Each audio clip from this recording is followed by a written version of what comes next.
Welcome everyone to Coin New Yen Review channel.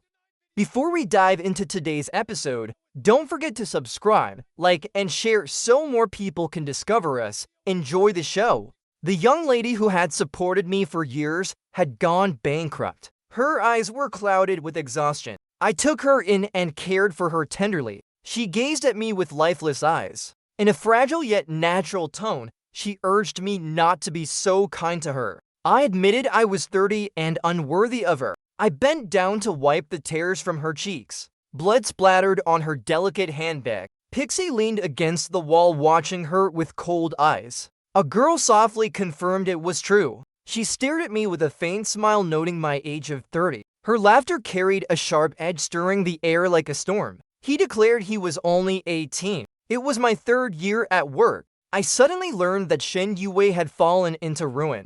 He had gambled and lost everything, leaving him destitute. Beijia seized the chance to kick him while he was down, causing him to suffer a car accident. His eyes were clouded with exhaustion. I reflected that Shen Yue lacked the ruthlessness needed. His gentle nature made him unfit to thrive as a businessman. Colleagues chattered fondly about how he used to be a star. Known as the Golden Saint, they sneered that his downfall left him worse off than a beggar. A colleague noticed my pale face and asked what was wrong. Finally, someone paid attention to my distress.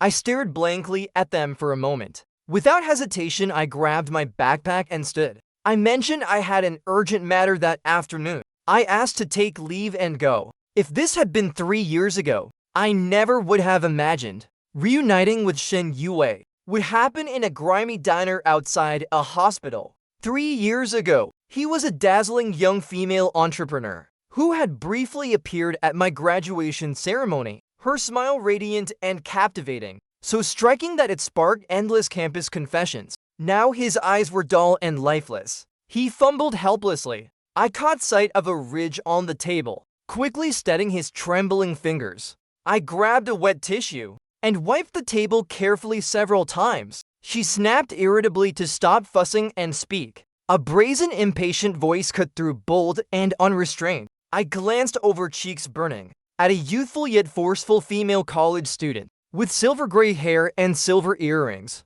She tapped the table sharply. Like a small beast roaring, she warned me that all the money was gone. Even searching her thoroughly would yield nothing, so I shouldn't pretend to be a saint. She apologized if her fiery temper offended me. Shen Yue spoke softly, asking why she bothered being polite to him, claiming this person at 10 o'clock was surely a credit. Shen Shixin, she named him. They began to argue. Shen Yue kept her voice low, trying to calm the situation, but Shen Shixin was relentless, stubborn and willful. Her every word cornered Shen Yue. Her cheeks flushed faintly. I stared at Shen Yue's rigidly straight back for 3 seconds before realizing I was still holding his fingers. I looked down, noticing a small mole at the base of his thumb. When Shen Yue's face grew redder and her dazed eyes turned toward me, I finally let go. I clarified to Miss Shen that they misunderstood. I wasn't here to collect a debt. I was Gu Chuan,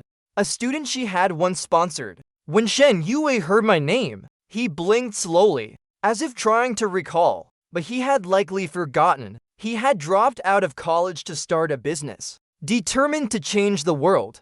Over the years, he had sponsored countless struggling students, not thousands, but certainly hundreds. Yet Shen Yue suddenly smiled, his smile reminiscent of 3 years ago, when he had a bodyguard deliver a graduation bouquet, waving farewell through a car window. He recalled that other students called him sister in their letters, but I always addressed him as Miss Shen, so he remembered me. I took a deep breath, suppressing the inexplicable racing of my heart. I offered Miss Shen a place to stay at my home, if she didn't mind. Shen Shixin scoffed that he couldn't afford rent. Frowning, she added he needed money for treatment. I promised to cover it. Shen Shixin narrowed her eyes, noting my capable appearance, questioning why I'd burden myself with a liability. Shen Yue silently looked at me, with confusion and worrying. I tapped the table, annoyed by the term liability. My voice grew colder. I turned to Shen Shixin,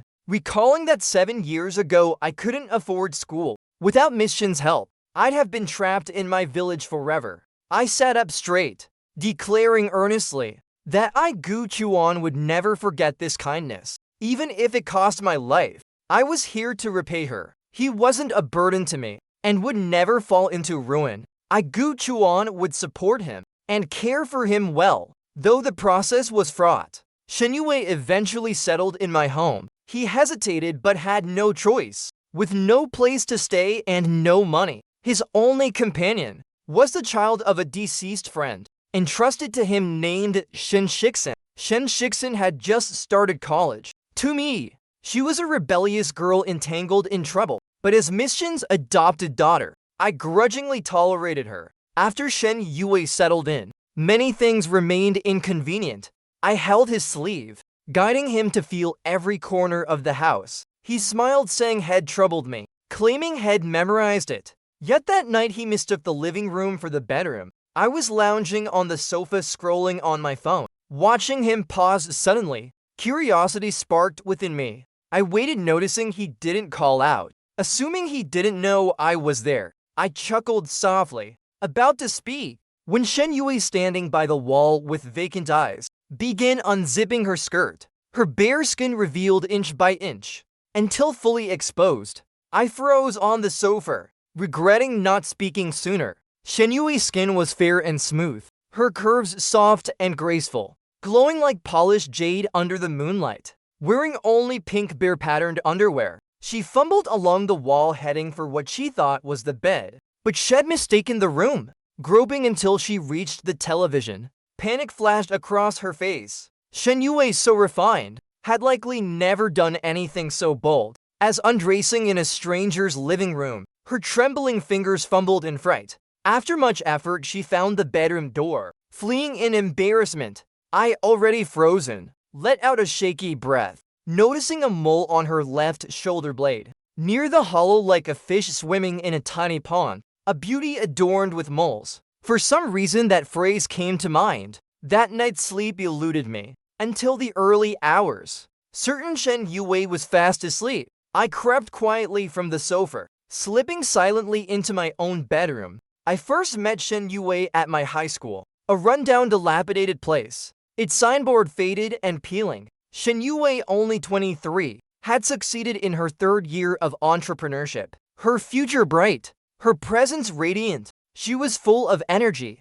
eager to do good in the world. I stood at the end of the line, among the crowd, catching glimpses of her striking, lively face. She looked so young, more like a high schooler than I, weighed down by gloom. I knew the principal scorned such youthful faces, thinking them easy to deceive. So he padded the sponsorship list with crony, while I, truly desperate and nearly dropping out, was pushed to the list's end. The wind howled fiercely, so I held no hope for the aid, standing at the back, idly pondering where I'd work after dropping out. The line shortened bit by bit. Soon I stood before Shen Yue. She smiled and crouched down, glancing at my hands and tattered pant legs, softly promising to place me first on the sponsorship list, assuring me to study hard and not worrying about college funds. The principal panicked at her words. The top spot meant significant money. Shen Yue smiled, rebutting firmly, her gentle expression masking resolute determination. I gazed at her profile, suddenly feeling like a wild fish in a clear pond, trapped and awkward. I hid my hands behind my back, irrationally not wanting her to see my callous, scarred hands and worn-out pants. For a clear pond should nurture ethereal lotuses, not a muddy wild fish like me. Later, I watched her from afar in crowd. Shen Yue was kind and steadfast in her actions. Our county was impoverished, so she sponsored students every semester. Though we spoke a few times, our talks were limited to studies. Her care for me no different from others. From high school to college, I wrote her letters, one each month diligently, fearing too many would annoy her, yet too few might make her forget me. The first time I wrote, she replied half joking, asking why I was so formal, calling her Miss Shen, when other students called her sister, or even boldly used her name Yue. I didn't dare confess the real reason. I wanted to be the one who stood out, even if that distinction was just my secret fantasy,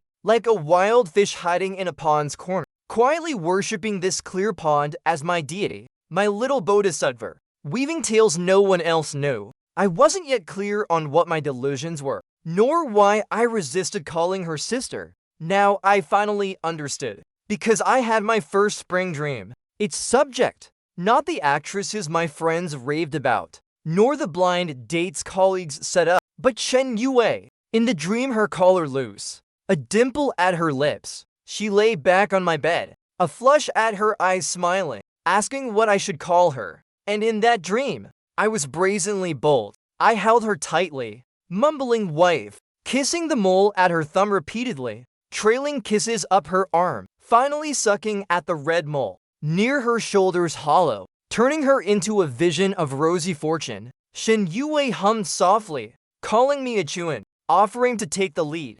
She tilted her face, kissing my throat, her eyes wild and alluring, claiming she was older and knew more than I did, saying she'd teach me. But the dream broke as the kitchen exhaust fan roared outside. I hurriedly dressed and rushed out. In the kitchen, someone wore a tank top and jeans with my checkered apron tied around a slender, fragile waist. She turned, squinting at me, her fierce face glaring, scolding me for sleeping so late. I gave a sheepish smile, reaching for the frying pan in her hand. Shen Shixin dodged my grasp. Our arms brushed together. She snapped that the food was nearly done, telling me to call her over, grumbling that she was too proud to trouble others. I quickly knocked on the guest room door, saying come in. As I pushed it open, Shen Yue was already awake, sitting primly at the desk, fumbling with a small figurine. My heart skipped. How had I forgotten that was in here?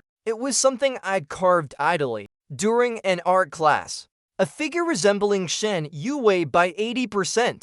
Guiltily, I hoped she hadn't noticed. Shen Yue looked up, her eyes catching a glimmer of memory in the sunlight. She smiled at the void, thanking me for taking her in, asking if I'd carved it. Unable to discern what it was, but guessing it must be beautiful, I admitted I'd carved it. Her fingertips traced the figurine, brushing a fingerprint I'd left behind. I coughed, secretly stowing the figurine in a cabinet, lying that it was just a tree, poorly carved. A tree, she asked. Shen Yue smiled. Her smile reminded me of last night's dream. My face flushed. I cursed myself for my shameful thoughts. So base and indecent. She was Shen Yue, a true lady fallen on hard times, destined to rise and be with a gentleman, while I was just a nobody she'd helped, harboring filthy thoughts about my benefactor.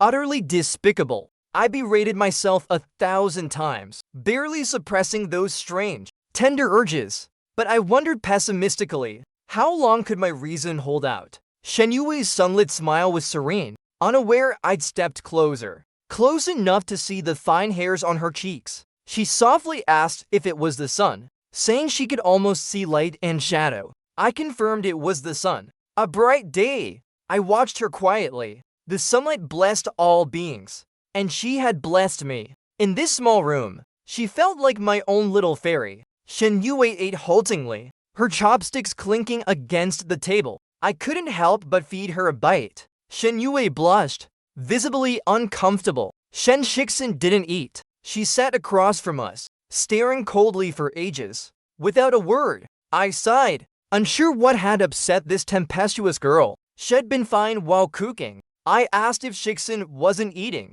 She retorted she'd eaten before her morning run. Unlike me sleeping until noon, Shen Shixin's tone was sharp. She had to work. What was wrong with resting on a weekend? Shen Yue frowned. Shen Shixin stared at her impassively, her lips twitching as if grinding her teeth. She suddenly stretched her leg under the table, leaning back deliberately, agreeing it was the weekend, declaring she'd stay too. Her leg shifted, causing my knee to brush Shen Yue's. I pulled back quickly. Shen Yue seemed unaware. Frowning, she told Shixin it was fine, saying it was only right. I understood. She didn't trust leaving Miss Shen alone with me. I hurriedly explained. Shen Yue fell silent. When Shixin stepped out to smoke, she suddenly reached for my sleeve, leaning closer. Her blindness made her misjudge the distance. nearly falling into my arms. Shen Yue tilted her head, her eyes unfocused, her brows slightly furrowed, asking why I called her Shixin, and always addressed her as Miss Shen. I stammered. Her closeness muddled my thoughts. A faint scent clung to her. Was it her natural fragrance, or lingering perfume on her clothes? My barely clear mind scattered again. Her expression was too innocent. Unaware of the ambiguity her actions stirred. No wonder she was blind, unable to see my racing heart. A fallen blind beauty, like a fragile glass cup within reach. If I leaned down, I could kiss her. Would she think it was just my fingers touching her? Perhaps I could deceive her. I stood abruptly, knocking over the chair. Shen Yue flinched. I quickly steadied her from falling, gritting my teeth to suppress all feelings. Explaining I called her Miss Shen because she was my benefactor. She asked if a benefactor couldn't be a friend. I insisted a benefactor was a benefactor. Shen Shixin, hearing the noise, emerged from the bathroom, a cigarette still in her mouth, her wolf-like eyes piercing me. I turned away embarrassed, hoping she hadn't seen through my thoughts. I only heard Shen Shixin's cold laugh. After Shen Yue went to bed, Shen Shixin knocked and entered my room. She sat boldly in my chair, her silver earring glinting, tapping the table ready to negotiate, demanding to know what I wanted. Shen Yue's shares company or connections? I explained I was a manager in a traditional industry. Shares and connections either existed or didn't interest me. Asking why she'd think that. Shen Shixin's face flushed. At 18, her forced maturity crumbled. She scratched her head reckless, insisting I must want something, stammering that I couldn't be that selfless. I sighed, asking if she read comics, offering my rare Crayon Shinshin collection. Shen Shixin's face reddened with anger, snapping that she didn't read Crayon Shinshin, accusing me of dodging the topic, perhaps because she was Shen Yue's adopted daughter. I gazed at her, seeing Shen Yue reflected in her features. My affection for her extended to those she held dear. Indeed, it was so. My eyes couldn't help but soften with warmth. I urged her to take her time and speak, asking what she thought I wanted. She struggled to voice that I might desire Weier. Shen Shixin stared at me, her gaze sharp, remaining silent as if struck mute. Her face still bore a faint red mark. Seeing no guilt on my face, only surprise. She knew she had clearly misjudged and couldn't bear the shame. Forcing down her embarrassment, she loudly declared she understood.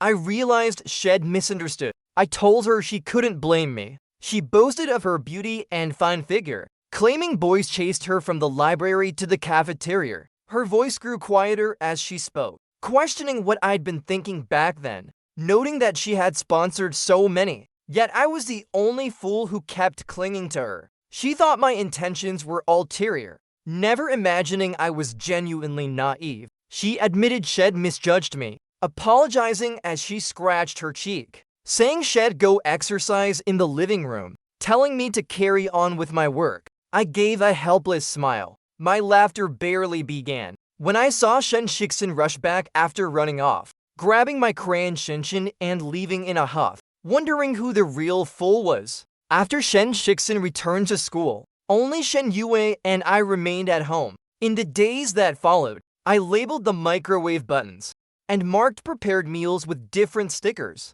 To help her distinguish them, I padded furniture corners with protective strips to prevent her from getting hurt. I even bought Shen Yue a cane to aid her walking. Everything else went smoothly, except for one troublesome matter, which was bathing. I couldn't rest easy, letting Shen Yue navigate the bathroom alone, but it felt improper to sit outside the curtain, like a vigilant guard. Shen Yue smiled with resolute strength, her strength tinged with a trace of fragility. She assured me she could manage on her own. Her words dispelled my final shred of hesitation, but I stayed, fearing she might fall. I guided Shen Yue's hand, repeatedly showing her the locations of body wash, shampoo, and the shower head switch, only stepping back when she seemed familiar closing the curtain. The sound of water began, yet my heart refused to settle. I felt all my senses were tethered to that jade curtain. I clenched my fists, staring rigidly at my own legs,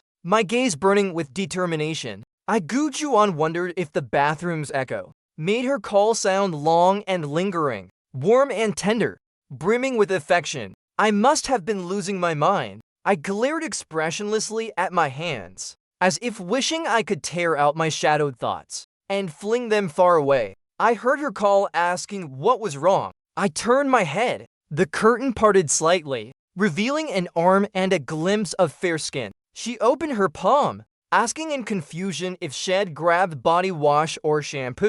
I told her it was body wash, realizing too late my voice was tight. A strange thought tangled in my mind, wondering if Shen Yue was somehow enticing me. She laughed, saying blindness had dulled her wits. I instantly felt my stray thoughts marked me as a beast. I whispered that she wasn't foolish. In my eyes, blind or bankrupt, she remained the kind, brilliant person who changed the world, even if she only transformed a small corner or just one insignificant person's fate. I insisted she was far from foolish. The water suddenly stopped. She announced she'd finished, but had forgotten to bring in fresh clothes. I offered to fetch them. I handed her a neatly folded stack from her bed, telling her it was her nightgown, explaining which side was the front. Coughing, I added it was her underwear. Shen Yue thanked me with a smile, dressing carefully. She pulled back the curtain. I supported her as she stepped out. She suddenly stumbled, her leg giving way. I noticed her awkward gait. Shen Yue's face flushed. She stayed silent despite my questions, finally mumbling that the underwear was too small. I coughed furiously, overwhelmed by guilt, as if I'd somehow wronged an honest soul. While I worked, Shen Yue stayed home. The days passed calmly, except for a few times I left work early, overhearing voices from the guest room door, as if she was on a call, or perhaps in a group meeting. One voice sounded much like hers, but unlike the usual timid, fragile Shen Yue, this voice was cool and commanding, like a lofty leader, making me doubt it was her. With someone at home to care for, I rushed back daily, finally catching my colleague's attention. One teased if I had a girlfriend. I quickly shook my head. He clapped, relieved, saying he'd worry he was too late, noting the blind date had arranged. Had a good impression of me, suggesting we have another meal, proposing we go that very day, praising the girl's lively charm and her stable job at a state-owned firm. I vaguely recalled the blind date. Her personality was indeed pleasant, quiet and refined, truly easy to get along with.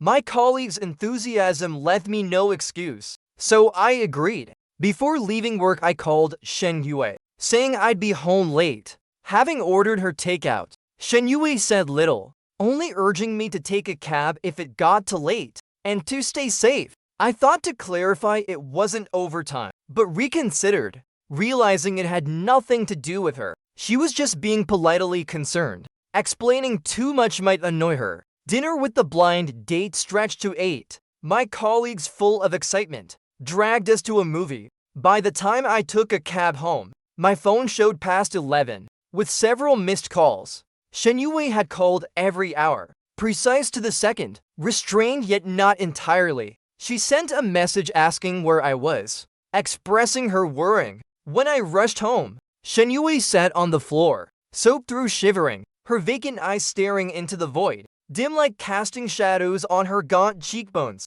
making her seem even more forlorn. I crouched quickly, gently wiping her with a towel, asking how she ended up like this. She explained she'd slipped in the bathroom, too pained to walk, apologizing for troubling me again. Shen Yue whispered. I frantically asked where she was hurt, supporting her leg. Her knee was bruised.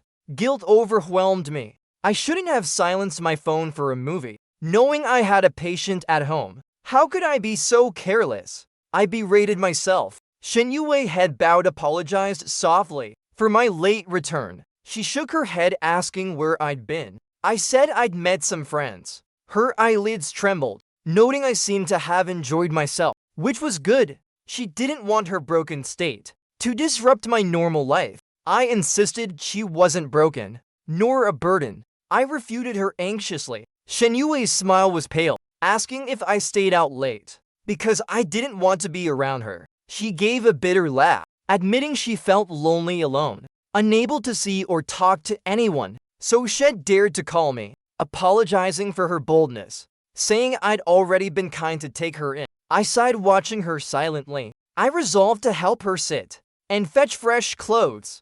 At the guest room, I texted the blind date, explaining I was busy with work and had someone to care for, making romance impractical. She responded politely, with no fuss, and we deleted each other's contacts. I lowered my head smiling wryly. Perhaps I had to admit, Shenyue held a silent power over me. A single frown from her shattered my prized self-control. In the guest room, Shenyue struggled to stand, stumbling onto the bed, joking that the doctor would laugh at her. She fumbled with her clothes, insisting she could manage. I couldn't bear to watch, offering to help, fearing she'd misunderstand. I quickly added that I'd cover my eyes, promising not to look. I tied a scarf over my eyes, realizing I could still faintly see her silhouette. But changing now was too much hassle. I lifted her hand, letting her feel the scarf over my eyes, assuring her I was covered. Noting her pants were tricky to remove,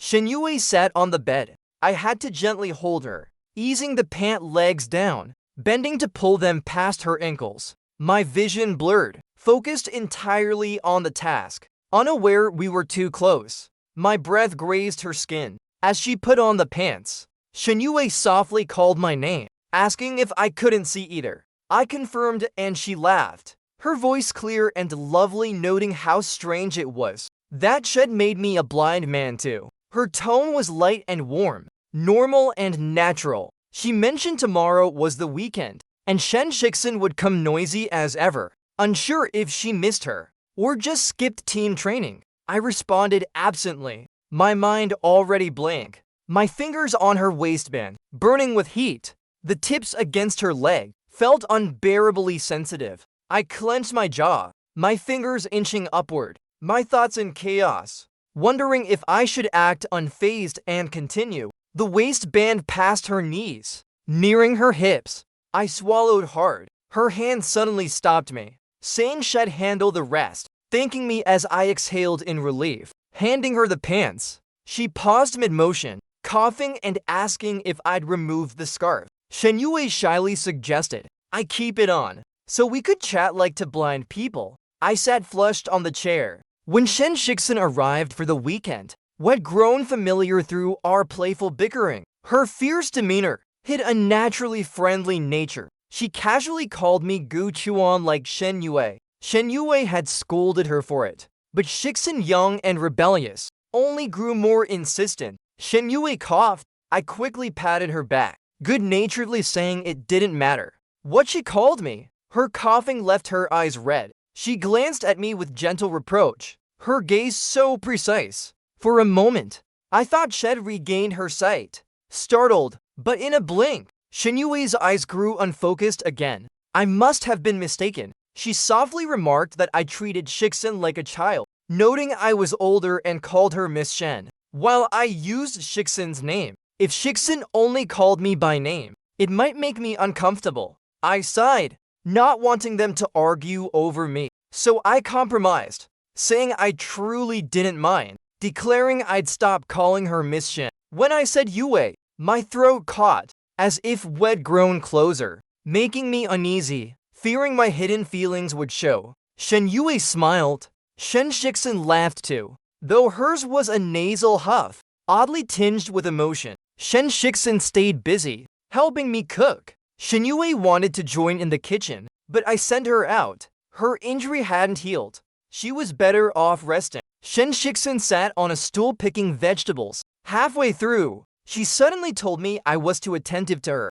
saying it wasn't good. I smiled faintly. Her serious tone seemed childish on her youthful face, asking what was wrong with it. Shen Shixin squinted, warning of inviting trouble, claiming she was cunning and loved manipulating people. Recalling being tricked by her as a child, I tapped her back with a scallion, reminding her Yue was her mother. She retorted that her foster mother wasn't biological, grumbling that she'd been tasked with her care by her dying father. Now she was the one caring for her. Shen Shixin muttered that I was kinder and more patient without me. She didn't know how long she could have managed. I dismissed her words, noting she was just a college freshman. doing well for her age, adding she wasn't much younger than me. I teased her to drop the mature tone, laughing that Shen Shixin was vibrant, full of untamed energy, easy to be around without overthinking. I called her a kid, teasing her deliberately, feeling we'd become friends.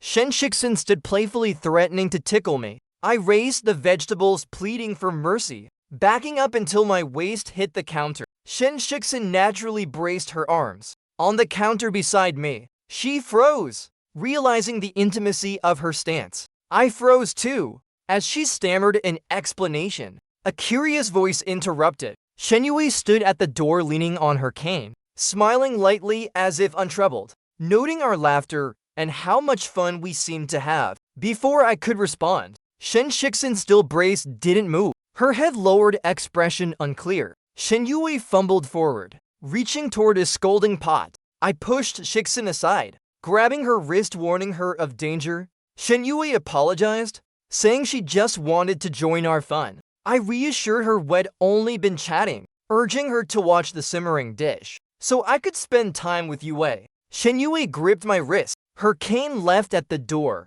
relying on my support. She whispered that she was always troubling me. I asked if she truly couldn't see. Shen Shixin suddenly raised her voice. Shen Yue's smile faded. She narrowed her eyes. In that moment, I sensed a striking similarity between their expressions and auras. She calmly told Shixin not to speak to elders that way. Shen Shixin snorted, pulling me away, accusing Yue of pretending to be mature, when she usually acted like a fragile child. Her words seemed baseless. Shen Yue was bankrupt and blind. Wasn't she allowed some vulnerability? I grew angry, about to defend her, but Shen Shixin grabbed Yue's shoulders, pushing her out, telling me to focus, saying she'd handle her. I cooked, distracted, finally finishing. I called them to eat, but opening the door, I saw Shen Shixin's darkened face. I paused, about to ask what upset her. When I saw the figurine in her hand, I froze. Shen Yue spoke haltingly, apologizing, saying it was her fault, explaining she'd wanted to show her my tree carving, not expecting Shen Shixin to stare at me, smearing repeatedly that it was a tree. She held it out. It might fool Shen Yue, but not someone with sight. The carving was unmistakably Shen Yue. Her eyes closed, head tilted, gazing gently at a bouquet in her arms, beautiful as a celestial being. My poor craftsmanship had laid bare my feelings. Without a photo of Shen Yue, yet I'd carved her vividly, each cut etched with her image, deeply ingrained in my heart. This wasn't mere gratitude for a benefactor. I watched Shen Shixin silently, her expression oddly agitated. I stepped toward her, gently covering the figurine, mouthing to her not to tell Yue. I pleaded silently, hoping she'd keep my secret. Shen Shixin's eyes narrowed. She set the figurine down, muttering that she'd say nothing, but warned me to be careful, saying Yue wasn't as simple as she seemed. I frowned, confused, asking what she meant. Shen Shixin sighed, explaining Yue had always been sharp, even now blind and broken. She sensed more than she let on. I shook my head, unconvinced, insisting Yue was just vulnerable. Shen Shixin scoffed, saying I was too naive, blinded by my feelings. I fell silent, unable to argue, knowing my heart betrayed me. Each glance at Yue stirred emotions I couldn't hide. Shen Shixin left for school, leaving me alone with Yue, her presence a quiet storm, threatening to unravel my restraint. Shen Shixin's brow twitched. She glared expressionlessly at Shen Yue, who remained unaware of what had transpired. She closed her eyes briefly, then leaned close to my ear, saying in an enigmatic tone that my actions made it hard for her to trust, leaving Yue in my care. I asked what she wanted. Shen Shixin's expression shifted, offering to keep silent, but insisting she'd live here too, not just on weekends, but all 7 days, day and night, refusing to be driven out, even if Yue tried to send her away. I stared at her, smiling faintly, noting that she called Yue cunning, yet her own face betrayed her hidden thoughts, plain for all to see. I wondered when I'd unwittingly provoked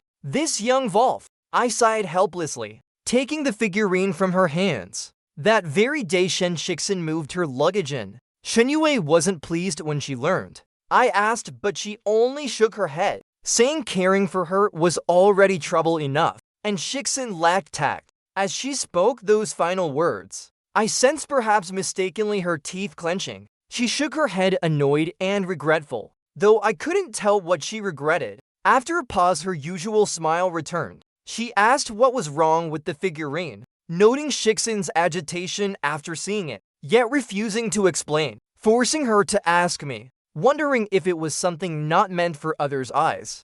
I coughed, saying Shixin was just scared of the tree. Shen Shixin packing glanced at me. I glared back, prompting her to mumble weakly that she feared the tree. Shen Yue stayed silent. That night she ran a fever, refusing the hospital. Shen Shixin offered to stay with her. Shen Yue only gripped my wrist, coughing aside, neither agreeing nor refusing. I seized the chance, secretly delighted to stay and care for her openly. I placed a damp towel on her forehead. Shen Yue, staring blankly, suddenly called my name, saying that despite sponsoring so many over the years, I was the only one who took her in without hesitation. Her voice carried a faint, pitiable tremor and a touch of loneliness, perfectly balanced, with impeccable grace, like the final stroke of a masterpiece. In our days together, I'd come to see her as a friend, as close as family, she said earnestly. Hearing this, I suppressed my surging emotions, pretending calm, saying it was only repayment. I was merely honoring her kindness. If she were family, I asked how she viewed Shixin. Shen Yue's sudden question startled me, my heart racing, fearing she'd guessed Shixin's feelings. But she only smiled, saying Shixin was her family too, wanting to know how I'd see our future together. She fought to hide her inner turmoil. I said Shixin was like a child to me, noting I was only 24, barely older, but school and work felt like different worlds, making me feel far older than her. Shen Yue smiled, saying no wonder I called her Miss Shen, thinking her impossibly old. I denied it as she closed her eyes slightly. A bead of water rolled from her golden lashes. I quickly wiped it away. Her lips moved,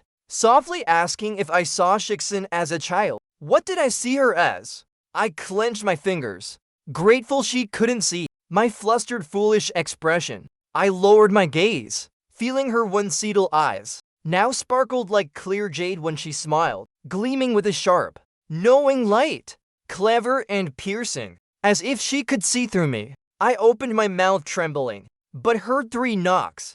Noticing the door was already open, I turned to see Shixin leaning against it, her face dark with displeasure. Shixin and I, half dragged, half fought our way into my room. She was the one being dragged, and I was the one fighting. As the door shut, she demanded why I was so kind to her, asking if she couldn't wipe her own face, questioning why I'd pulled her in. I protested, unfinished, saying our talk wasn't done. She asked what I wanted to say, if I saw her as a mistress or lover. Shixin's anger flared, her rage sudden and fierce.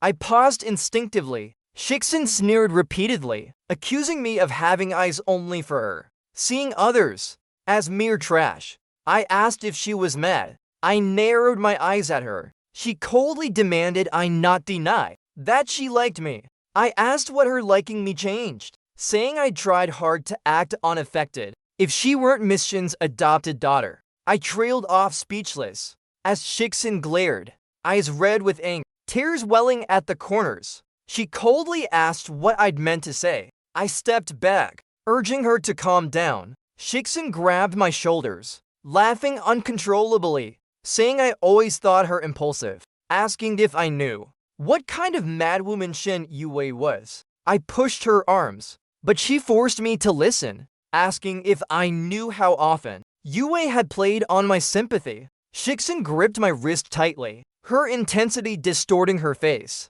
pretending she couldn't use chopsticks to make me feed her, throwing herself into my arms, acting clueless to make me change her, saying every time this 30-year-old woman acted pitiful, it made her sick. My thoughts churned chaotically. I insisted Miss Shen wasn't like that. Her blindness and bankruptcy justified some vulnerability. Shixin's anger boiled over. She pointed, speechless, finally wiping her tears, asking softly what if she wasn't truly blind. I called it impossible. I stood stunned. Shiksun snapped her head up, her face defiant, exuding a beastly stubbornness, offering to prove it if I didn't believe her. Before I could react, Shiksun pushed me onto the bed. I called her crazy, demanding she get off. My rare anger surfaced. Shiksun covered my mouth, telling me not to move, to cooperate and see the truth, asking if I heard her. I glared, calling her mad. Shiksun narrowed her eyes, asking if I didn't want to know if she was faking, saying without drastic measures, Yue's cunning wouldn't slip. I struggled. The bed creaked. Xing pressed my wrists in urgency. I shouted, about to speak, when the door swung open. Shen Yue entered without knocking, a stark contrast to her usual manners. She stood silently at the door, in dim light, facing the bed, her expression dark and unreadable. Shiksun nestled her head against my shoulder, turning to taunt Yue. Yue calmly asked what was happening, noting Shed heard a noise, asking if Shiksun was bullying me. I said it was more than bullying. Shed climbed onto my bed, practically on top of me. If Yue saw her adopted daughter like this, how could she stay so calm? I stared at Shiksun frustrated, silently glaring. Shiksun remained quiet, covering my mouth to silence me. The room fell still, yet Yue didn't leave. I glared at Shiksun. She smirked silently, deliberately leaning closer, inch by inch. I widened my eyes in panic. Shiksun rolled her eyes, shaking her head slightly, implying Yue was pretending, telling me not to overthink. Her lips drew nearer as I turned away, noticing the mirror by the wardrobe, reflecting Yue's face clearly. She stood against the light rigid, her chest rising faintly. Shiksun's lips closed in, centimeter by centimeter, like a sand glass nearing its end, threatening to expose a trap. I felt her breath on my face. My pupils shrank, cursing Shiksun inwardly. If Yue wasn't blind, how could she undress before me, fall in the bathroom, or sit soaked in the living room? If she wasn't blind, how could she not know the figurine was her? How could we live calmly together? But if she was pretending, would Shiksun really kiss me? That mad woman. Shiksun forced my face aside, my eyes locked on the mirror. Yue's cheeks puffed, as if clenching her teeth. Her expression mirrored mine. My thoughts faltered. Shiksun grinned, admitting she wasn't sure if Yue was blind. A loud crash interrupted. My body lightened. I looked over calmly, the shocking scene lingering. Yue grabbed Shiksun by the waist, lifting her forcefully, and slamming her to the ground. Shiksun blocked instinctively, grabbing Yue's arm, only to be elbowed against the wall, pinned hard. Shiksun's temper flared, half dead from Yue's blows. She fought back with a punch. The floor shook with the impact. I never imagined sitting on the bed, yelling at my long-legged sponsor and her adopted daughter to stop fighting. 30 minutes later, Yue sat, her brow slightly furrowed. Shiksun sprawled on the sofa, barely alive. Yue apologized softly, admitting she had fully recovered on her third day out of the hospital. But after seeing the figurine I carved, she gazed with vacant eyes, pleading fragilely not to be so kind to her, saying she was 30, unworthy of me, as tears fell like broken pearls, streaming silently onto my hand. My heart softened, forgetting to think deeply, bending to wipe her tears, only to catch Shiksun's cold stare. She softly agreed, noting my age of 30. Shiksun, like a shameless wildcat, smelling meat, rose from the sofa, staring at me with a faint smile, her laughter sharp and cutting, stirring the air like a storm. She declared she was only 18, too young for tact or hypocrisy, fighting openly for what she wanted, provoking with brazen defiance. My emotions tangled.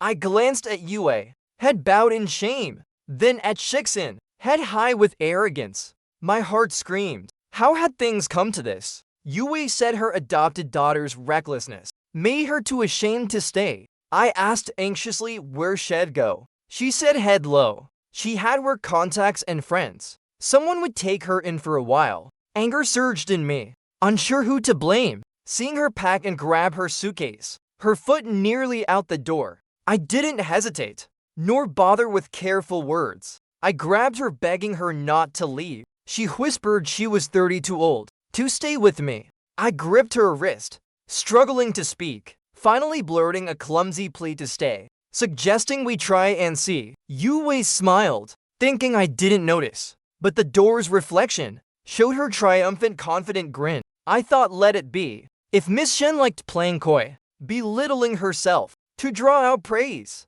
I'd play along. After all, I'd loved her for years. Shixin's key had been taken by Yue somehow. She sulked downstairs. I passed with groceries. She called out.